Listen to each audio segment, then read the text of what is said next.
Assalamualaikum warahmatullahi wabarakatuh. Bismillah, alhamdulillah, wassalatu wassalamu ala rasulillah Muhammad ibn Abdullah wa ala alihi wa sahbihi wa mawalah, amma ba'da.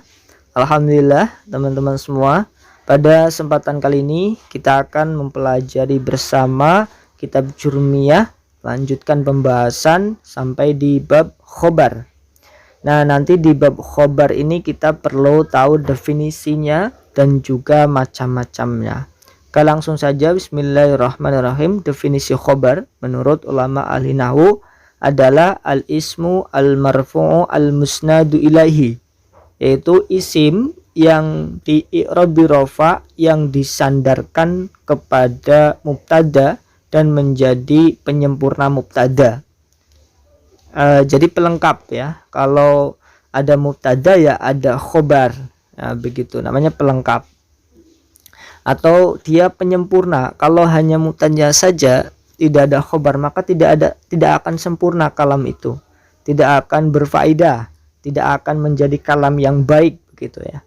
Nah, itu khobar. Jadi khobar dibaca rofa dan dia fungsinya memang disandarkan, selalu digandengkan dengan mubtada, lalu dia menjadi penyempurna dari mubtada tersebut. Lalu sekarang kita definisi pembagian ya, atau macam-macam khobar. Ya, khobar ada dua jenis di sini. Ada namanya khobar mufrad, ada yang dinamakan khobar ghairu mufrad. Apa itu khobar mufrad? Khobar mufrad adalah ma laisa jumlatan wala sibhaha. Khobar yang berupa selain susunan atau serupa susunan. Jadi dia bukan susunan, bukan serupa susunan. Kalau ghairu mufrad kebalikannya. Berarti kalau ghairu mufrad dia adalah khobar yang berupa susunan atau serupa susunan. Nah, di sini ada contoh secara global ya, secara singkat. Nanti ada contoh yang agak terperinci di sini. Jadi khobar yang dikatakan khobar mufrad itu khobar yang bukan susunan, gampangnya begitu. Contohnya zaidun qaimun, zaidani qaimuna, zaidani qaimani, zaiduna qaimuna. Jadi lafal qaimun, qaimani, qaimuna ini dinamakan khobar mufrad walaupun ada yang berupa tasniyah atau jamak. Kenapa? Karena mufrad di sini bukan susunan. Yang penting bukan berupa susunan atau serupa susunan, maka dinamakan mufrad. Khobar jenis khobar yang mufrad. Walaupun di sini tercatat berupa tasniyah ataupun jamak, ini tetap dinamakan khobar mufrad. Nah, definisi mufrad di sini adalah bukan susunan dan bukan serupa susunan.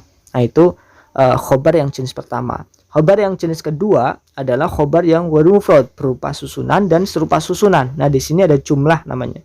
Jumlah ini susunan, sibul jumlah ini serupa susunan. Jumlah ada dua, ada jumlah fi'liyah, ismiyah. Sibul jumlah juga ada dua, dhorof dan jar majrur. Ini contohnya ya, kita ke yang agak terperinci. Di sini khobar yang mufrad dulu.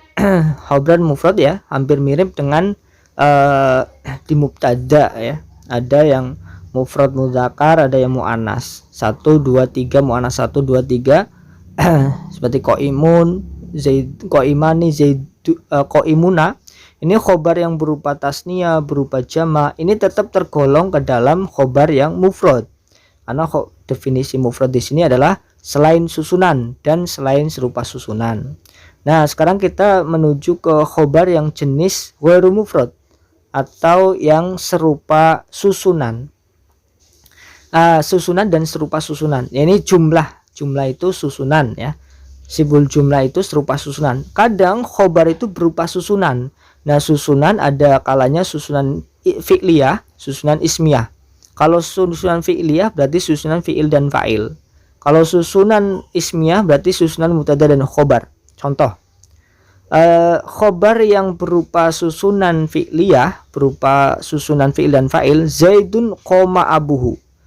Jadi lafal zaidun ini mubtadanya, zaidun bermula zaid, koma itu koma berdiri, siapa abuhu, bapaknya zaid. Jadi lafal koma abuhu ini adalah khobar dari lafal zaidun, artinya zaid ayahnya, zaid itu ayahnya berdiri. Jadi koma abuhu sebagai khobar dari mubtada Zaidun, dan koma abuhu khobarnya berupa susunan antara fiil dan fa'il, koma dan abuhu, koma fiil, abuhu fa'ilnya. Maka yang khobar yang jenis seperti ini dinamakan khobar ghairu mufrad jumlah fi'liyah. Lalu ada juga khobar ghairu mufrad jumlah ismiyah atau khobar yang berupa susunan mubtada khobar, seperti Zaidun jariyatuhu zahibatun. Zaidun bermula Zaid, itu jariyatuhu bermula pembantunya Zaid itu zahibatun pergi.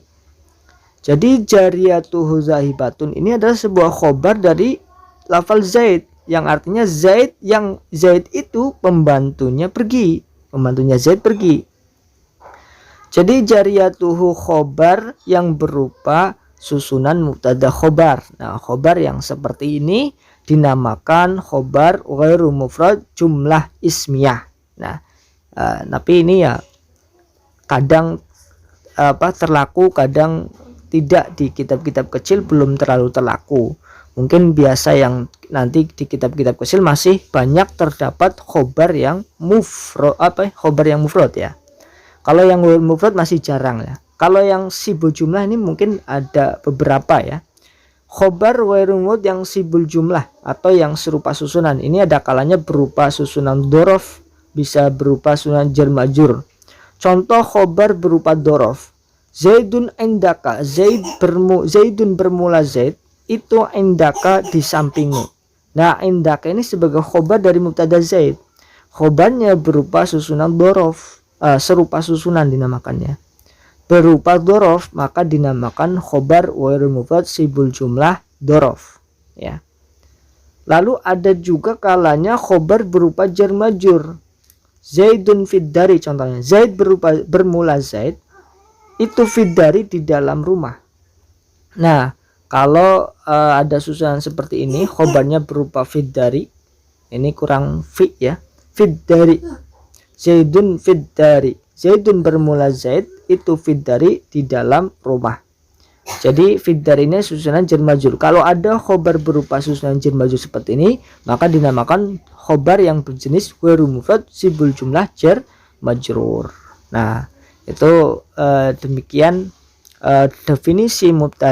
definisi khobar dan juga jenis-jenisnya atau macam-macamnya. Jadi ketika nanti kita membaca kitab, memungkinkan bertemu khobar yang jenis mufrad, memungkinkan bertemu khobar yang jenis ghairu mufrad.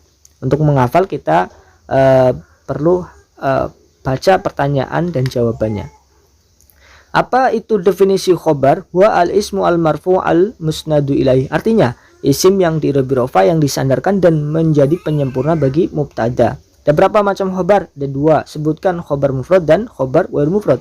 Apa itu khobar mufrad? Khobar yang bukan berupa jumlah, bukan sibul jumlah. Contohnya, Zaidun qaimun, Zaidani qaimani, Zaiduna qaimuna, Hindun qaimatun, Hindani qaimatani, Hindatun qaimatun.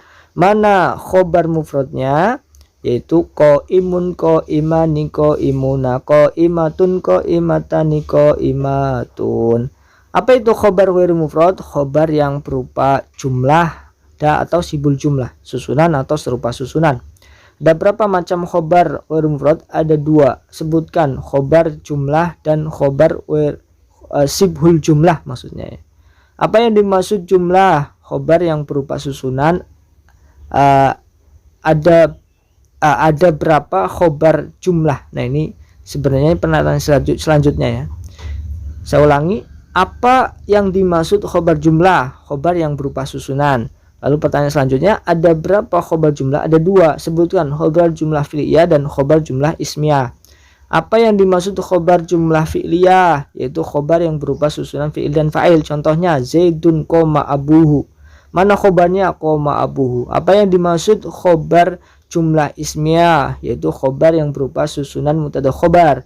Contohnya, Zaidun jariyatuhu zahibatun. Zaid yang pembantunya pergi. Mana khobarnya? Jariyatuhu zahibatun. Apa yang dimaksud khobar sibul jumlah? Khobar yang menyerupai susunan. Ada berapa macam khobar sibul jumlah? Ada dua. Sebutkan dorof dan jar majrur. Contoh khobar sibul jumlah dorof.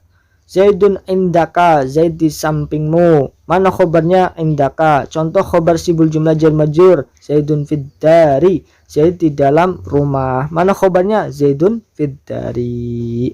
Wallahu a'lam bishawab. Alhamdulillah, mudah-mudahan mudah untuk dipahami.